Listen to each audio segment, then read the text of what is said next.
مرد کے لیے جائز نہیں کہ وہ عورت کی زبان سے میلاد بھی سنے، نعت بھی سنے، مرد کے لیے جائز نہیں. مرد کو مرد سکھائے گا، عورت سکھائے گی تو عورتوں کو سکھائے گی. بے شک آپ سویرے فتوا دیجئے کہ چھوٹی سی مسجد میں بیٹھ کے، چھوٹے سے کونے میں بیٹھ کے چھوٹا سا مولوی، اور وہاں تو اتنے بڑے مفتی ٹی وی پہ بیٹھے ہوئے ہیں، وہ غلط ہے تو صحیح ہے کیسے ہو گئے؟ سنو، میرے نبی پاک علیہ الصلوۃ والسلام کے مذہب کا حسن یہ ہے کہ اسلام کہتا ہے ایک نظر بی بی کو دیکھا کسی نے غلطی سے تو معافی ہو جائے گی، دوسری نظر شہوت سے دیکھا تو حرام ہے اس کے لیے، وہ پاکستان کا مولوی ہو یا سعودی عرب کا شاہ ہو، کسی کے لیے عورتوں کے بیچ پھرنا اٹھنا بیٹھنا جائز ہے؟ میرے نبی پاک صلی اللہ تعالی علیہ وسلم نے فرمایا ہے میں عورتوں سے مصافحہ کرنے نہیں آیا. اور میرے نبی پاک صلی اللہ علیہ وسلم نے فرمایا ہے، حضور فرماتے ہیں دیکھیں نا، کتا بالکل ناپاک نہیں ہوتا، کتے کا تھوک ناپاک ہوتا ہے، یا کتا گیلا ہو جائے تو ناپاک ہوتا ہے، لیکن خنزیر سارا ناپاک ہوتا ہے، کل ناپاک ہے خنزیر. نبی پاک نے فرمایا خنزیر بھی ہو اور گند میں لتھڑا ہوا بھی ہو، پیشاب میں لتھڑا ہوا ہو، گوبر میں لتھڑا ہوا ہو، پخانے اور فضلے میں لتھڑا ہوا خنزیر ہو، اس کا جسم تیرے ساتھ ٹکرا جائے تو اتنا برا نہیں جتنا غیر محرم عورت کا وجود تیرے ساتھ ٹکرا جائے تو برا ہے. اس حد تک میرے نبی پاک صلی اللہ علیہ وسلم، اور گنبد کے معاملے میں فتویٰ دینے والے، یا رسول اللہ کہنے پر کفر کا فتویٰ دینے والے اور بڑی بڑی باتیں کرنے والے خاموش کیوں ہو گئے؟ یا ایھا الذین آمنوا لا تتخذوا اليہود والنصارى اولیاء. رب فرماتا ہے یہودیوں اور عیسائیوں کو دوست نہ بناؤ، یہ تمہارے دوست ہو سکتے، یہ تمہارے سجن ہو سکتے. جب عرش کا مالک کہہ رہا ہے سجن نہیں ہو سکتے تو دوستی کی بات کیسے بڑھا رہا ہے؟ یا رسول اللہ ہمارے سجن کون ہو سکتے ہیں؟ فرمایا تمہارا دوست وہ ہو سکتا ہے جو محمد عربی کا غلامی کرنے والا ہو، جو رسول اللہ کی نوکری کرنا ہو، دوست ہوگا. دوسرا دوست ہو سکتا کوئی ایکٹر مذہب نہیں سکھائے گا، کوئی گویہ مذہب نہیں سکھائے گا. حضرت جناب سیدنا جنید بغدادی، بغداد کے پیر سے کسی نے پوچھا تھا آج سے 1100-1200 سال پہلے، وہ تو زمانہ ویسے نیکی اور پرہیزگاری کا تھا، کہ بابا جی مرد اور عورت نیک ہو، بغیر پردے کے، بغیر حجاب کے، بغیر دیوار کے بیٹھ کر ایک دوسرے کو دین سکھا سکتے ہیں؟ حضرت صاحب بتائیے، مرد اور عورت نیک ہو تو بغیر پردے اور حجاب کے ایک دوسرے کو دین سکھا سکتے ہیں؟ تو حضرت جنید بغدادی فرمانے لگے سکھانے والا حسن بصری ہو اور سیکھنے والی رابعہ بصری ہو تو پھر بھی بغیر پردے کے بیٹھنے کی اجازت نہیں. تو مفتی صاحب کو اجازت کس نے دی؟ مولانا صاحب کو اجازت کس نے دی؟ بڑا وہ نہیں ہوتا جو ٹی وی پہ زیادہ آتا ہے، بڑا وہ ہوتا ہے جو رسول اللہ کے دین پہ عمل زیادہ کرتا ہے. حضرت عبداللہ ابن مسعود رضی اللہ تعالیٰ عنہ فرماتے ہیں زیادہ باتیں کرنے والا عالم نہیں ہوتا. حضور پھر عالم کون ہوتا ہے؟ فرمایا پڑھو قرآن، انما یخشی اللہ من عبادہ العلماء.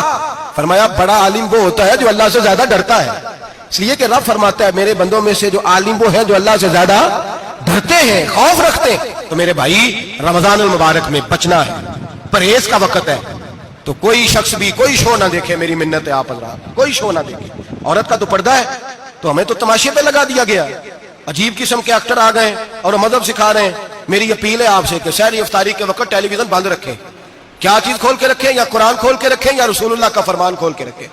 اللہ رسول کی طرف توجہ رکھیں، وہ سیکھنے سکھانے کا وقت ہے. چھوڑے گویوں سے دین سیکھا جائے گا، ہمیں کوئی شکوا نہیں. یہ پکی توبہ کریں، سنیرے آئیں آ کے دین سکھائیں. اور میں ان سے بھی اپیل کروں گا کہ آؤ دین سکھاؤ. حضرت فضیل بن عیاض فرماتے ہیں میں ڈاکو تھا، کبھی کبھی چھپ چھپا کے جمعہ پڑھا کرتا تھا، پھر میں نے توبہ کی تو سچی توبہ کی، پھر میں نے توبہ کی تو رب کو راضی کرنے والی توبہ کی، پھر میں نے توبہ کی تو چھوڑی ہر شے، غریبوں کا لوٹا ہوا مال واپس کیا، جس کے پیسے نہ دے سکا اس کے گھر میں جا کے اس کی بھینسوں کو چارہ ڈالا، اس کے اونٹوں کی خدمت کی، میں نے قرضے چکائے. فرمایا میں سچی توبہ کر کے مسجد آیا، جس خطیب کے پیچھے میں جمعہ پڑھا کرتا تھا وہ میرے ہاتھ بیعت کر کے مرید ہو گیا. اللہ تبارک و تعالیٰ نے اپنے بندوں کے دل میری طرف پھیر دیے. پھر تمہیں اس میں انعام دینے کی ضرورت نہیں پڑے گی، پھر تم کٹیا نشین بن کے بھی دین پھیلاؤ گے تو اللہ اس میں تاثیر پیدا فرما دے گا.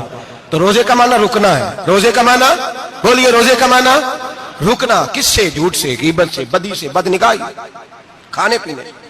روزہ کس پہ فرض ہے؟ امیروں پہ کہ غریبوں پہ؟ جی کہنے میں تو کام ہی، میرا تو کام ہی محنت مزدوری والا، میں کیسے روزہ رکھوں؟ میں تو دیہڑی لگاتا ہوں تو روزہ کیسے رکھوں؟ میں نے نہیں کسی حدیث میں پڑھا کہ روزہ وہ رکھے جو دفتر میں بیٹھتا ہے. صحابہ کے زمانے میں تو دفتر ہوتے ہی نہیں تھے، کسی جگہ نہیں لکھا ہوا روزہ وہ رکھے گا جو اے سی میں بیٹھتا ہے، تب تو اے سی تھے ہی نہیں. حضرت ابوبکر صدیق رضی اللہ تعالیٰ عنہ سے لے کر جناب بلال تک سارے اپنے ہاتھ سے کام کرتے، سارے اپنے ہاتھ سے کام کرتے سارے. حضرت عمر فاروق رضی اللہ تعالیٰ عنہ خلیفہ وقت ہونے کے باوجود مال غنیمت کے اونٹ چرنے جاتے تھے تو چراگاہ میں چھوڑنے میں جاتے تھے، لینے بھی آتے تھے واپس. سارے لوگ اپنے ہاتھوں سے مشقت والے کام کرتے. حضرت بلال مزدوری کرتے, سلمان فارسی مزدوری کرتے, مقداد مزدوری کرتے, صحابہ مزدوریاں کرتے, روزے رکھتے, اور رمضان کے جانے کا وقت ہوتا تو در رسول پہ کھڑے ہو کے عرض کرتے محبوبہ دل نہیں بھرا, دل کرتا ہے کبھی رب سارا سال ہی روزے عطا کرے, سارا سال رمضان دے تو ہم سارا سال روزے رکھنے کو تیار ہیں. جذبہ تھا, طاقت تھی, ہمت تھی. آج نوجوان لڑکا ہے کہتا ہے مجھ سے بھوک برداشت نہیں ہوتی. میرے بھائی رب بیماری لا دینا, اللہ سے دعا مانگے اللہ شفائے عطا فرمائے, اور دعا کرے اللہ آزمائے سے محفوظ فرمائے. آپ یقین کریں میں نے لوگوں کو دیکھا ہے حلق سے قطرہ نہیں اترتا, خوراک کی نالی لگی ہوئی ہے, اعلیٰ غذائیں پکی ہوئی پڑی ہے, عرش کا مالک کہتا ہے میں تیرے حلق سے گزرنے نہیں دوں گا, قانون بن گیا. میں نے دیکھا ہے ڈرپ پہ لوگ زندہ ہیں, بوتل لگی ہوئی ہے گلوکوز کی, گزارا چل رہا, اعلیٰ غذائیں پڑی ہیں, لاکھوں روپیہ تجوری میں پڑا ہے.